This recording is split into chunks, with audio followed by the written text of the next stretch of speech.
Hey there, Marvel Legends fans. This is Wesatron. Today we're going to be taking a look at the Iron Man Series 1 and 2 Build-A-Figure, Marvel Legends Iron Monger.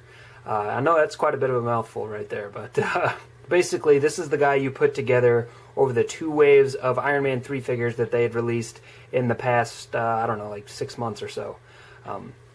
So I had shown parts off in some of the other reviews, like the legs and the torso and stuff, but now with the new series, we got both arms on here and the head, and I gotta say, this figure is really, really cool. I really dig how he came out. Just really, really nice. Not a whole lot of painted detail on this guy, like very, very, very little. In fact, this chest piece might even be a whole separate piece, so that might not even be painted in itself. That might just be made in that plastic. The bottoms of the feet are not painted. The head has a really, really nice effect where it's black on the edges and then kind of moves towards a red color in the middle with a nice little gradient there. So that's pretty sweet. I dig the way that they did that. It really kind of makes it look like it's glowing from within, and I like the way that came out. So that's really the major paintwork on the figure. The rest of it is cast in this kind of swirly, somewhat pearlescent metallic plastic, which is, I think, really cool. Some people have complained that it is too swirly, especially on the head. You can see that swirl pattern there.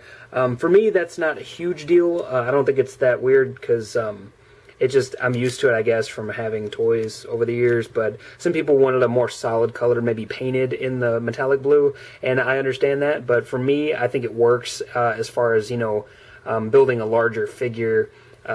It would be cheaper for Hasbro to do it this way, and I think it still looks cool, so I'm down with it. So he looks really, really nice. I guess the hoses those are actually part of the plastic, so those are painted black. But he looks really great. The armor is really, really fantastic. Segmented armor here in the middle. Big, huge honking boots. Like I showed you, detailed on the bottom, but not painted. But I like these little like cutouts here. Very cool. I really dig what they did with this suit overall. All the jets on the back. This would be a cool place if you wanted to add some stuff. Maybe add a little color back here, little turbines here, just to kind of spice it up a little bit. But that's totally up to you. As it is, I think it's pretty cool. There's like pistons on the back of the, I guess these are the triceps muscles here, so that's pretty cool. Really like the way they did this figure. More paint definitely would have made him look cooler, but I can understand cost-wise why they might not have decided to go that route. Overall, very, very cool design. Just he looks amazing. Like, let me get Iron Man in here. Classic comic book Iron Man. So you can see how massive this guy is. It really looks like a big guy in a big suit, which is just awesome. He looks great. This is a great Build-A-Figure. Articulation-wise, on the head, we have got a ball joint. It's like I think a double ball joint. Okay, no, a single ball joint, but a large circumference to the ball.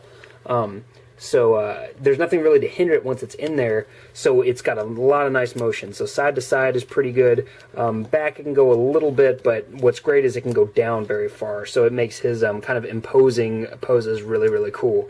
So very nice movement there. Nothing in the shoulder pads. These are completely stationary. They are a softer plastic, so they won't really get in the way much, but, it's there. Swivel hinges in the shoulders, so forward, back, out to the side. The only time you have problems is when they butt up against the shoulder pads, but like for regular motion, it shouldn't be too bad, unless he's wanting to get his arm way up there, but you kind of have some additional help in the torso for that, so pretty cool. No swivels in the biceps armor. Nothing there. It kind of looks like it a little bit. It's molded that way, but there's no actual rotation there, so don't break your figure trying to get that figured out. Swivel hinges in the elbows help deal with that issue.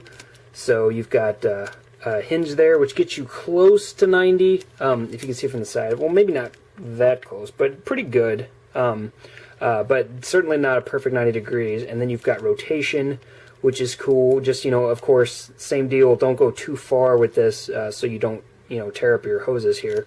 And then swivel wrists. It would have been cool to get swivel hinges in the wrists, but because they're both fists, it doesn't matter quite as much. If one hand was open, it would be a lot cooler to have a hinge there. So being both fists, I don't think it's that bad. Great motion here in the mid-torso. See how far back he goes. Like if this is vanilla right here, get a little bit forward, not as much as I'd like, but back is really far. I would like to see a little bit more action going forward, but it's certainly not bad. Side to side is really good. Nice rotation there. And of course, you get the swivel action, which is really cool. We've got 90-degree swivel hinge, swivel hips. So forward that far. Back, it's blocked by the butt pack, as I like to call it. And then out to the side is actually pretty decent. And then a swivel at the top. So you got very nice rotation there. Double hinge knees. These are pretty tight, ratcheted style joints. And they are a little bit hindered by the design of the boot, so even the double hinge will only get you about 90 degrees, maybe even a little shy of that. So that's a bit of a bummer there. I think that's the same on pretty much both sides too.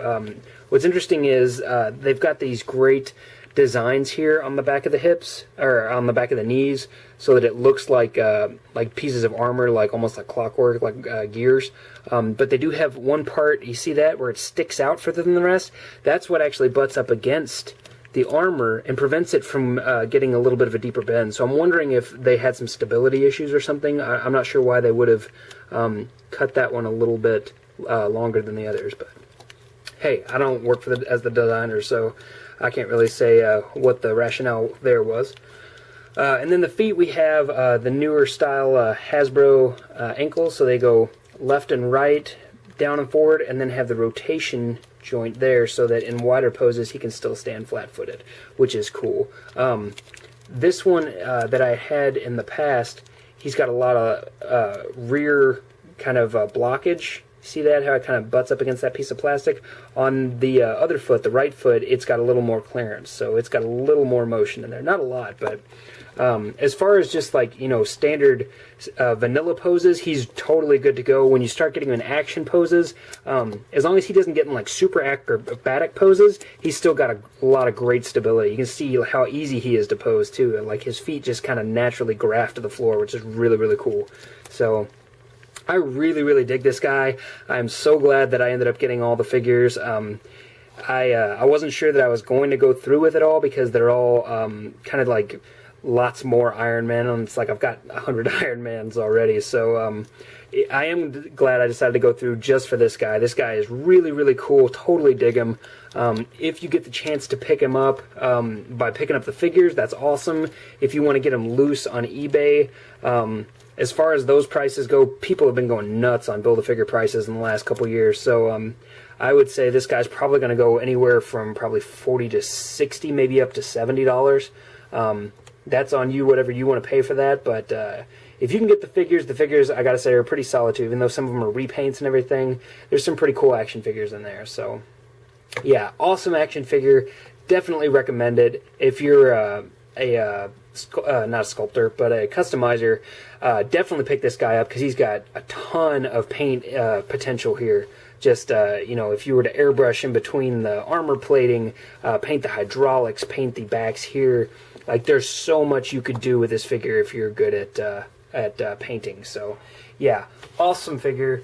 Hope you guys get the opportunity to pick him up. I think if you are a classic Iron Man fan, you will definitely like him. He's awesome. So thank you guys for stopping by. If you have any questions or comments about this figure, feel free to throw them in the box below. I'd be glad to answer them for you. Anything you can think of, anything I might have glossed over, I'll be glad to answer your questions. So thanks for coming by. Yeah, thanks to all the subscribers too, guys. We're up, I think, over 700 now, so that's awesome. I really appreciate it. Really appreciate the people who are coming, you know, weekly to check out the videos. It means a lot to me. So thanks, and I will talk to you later. Bye, guys.